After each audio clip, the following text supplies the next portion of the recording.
Hello, hello, hello, and welcome once again back to my channel. Today I'm diving in for the 5th entry in my What I Love About series, and let me tell you, it's a video.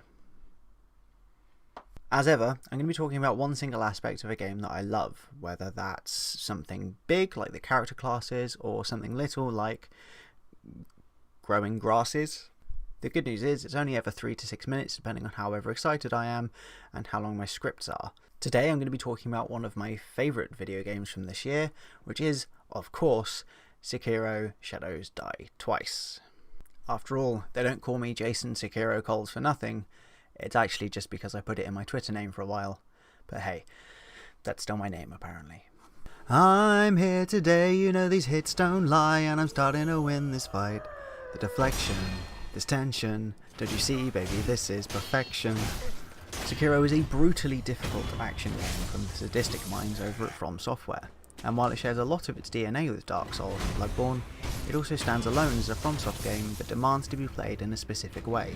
While all of the other Soulsborne games allow for a bit of creative freedom when it comes to approaching their horrifying enemies and devastating bosses, Sekiro calmly insists that you play it in the way that you're told, but in the quietly menacing way that only the scariest of people can manage. If we're going to be 100% honest, I could probably talk about this game for pretty much the duration of the rest of the month. Unless you're watching this at the end of the month, which would make sense because that's when I'm putting it out. Nevertheless, I could talk about this game for a very long time. I could talk about anything from the amazing boss designs, the way the combat feels, the learning curve that you go on, which is one of the things I was considering talking about, but that's actually quite hard to put onto video. But the thing I actually want to talk about is something I didn't use in my first playthrough of Sekiro, and that's because I'm an idiot.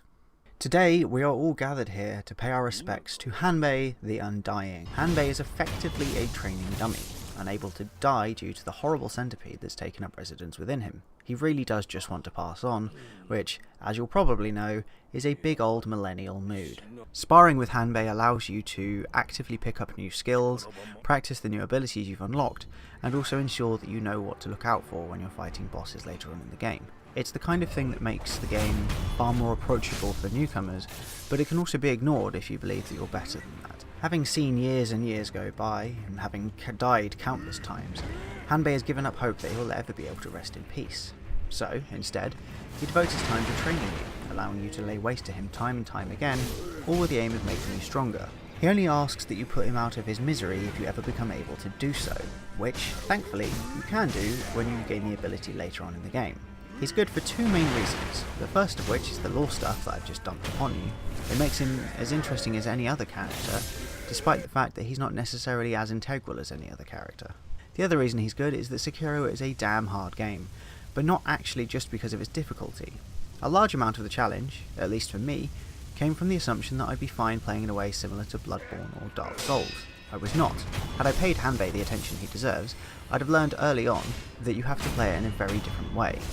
Instead, it took me until about halfway through the game for the combat to properly click. He's a unique entity in a Soulsborne game because he genuinely wants to help, not just the character you're playing as, but also you as the player.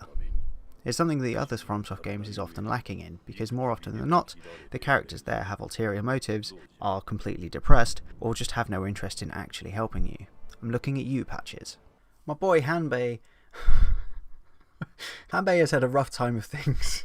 Hanbei's had a rough time of things, but he's an integral part of this exceptional game. One of the main reasons he stands out for me is that he's genuinely different. He's a unique entity in the Soulsborne games because he kind of breaks the rule of silence when it comes to teaching the player how to play the game, in a way that no other game does, and that really none of the other games need to either. That's it for today's video. If you like what you've seen, then I'd be forever grateful if you would subscribe to my YouTube channel, or find my Patreon and subscribe to that, which is patreon.com/EndOfDayStrife. I'll also put a link down in the description below. Or you can find me on Twitter @EndOfDayStrife and follow me there and maybe start up a conversation. I might be doing something a little bit different next week, but in the meantime, ta-ra and take care.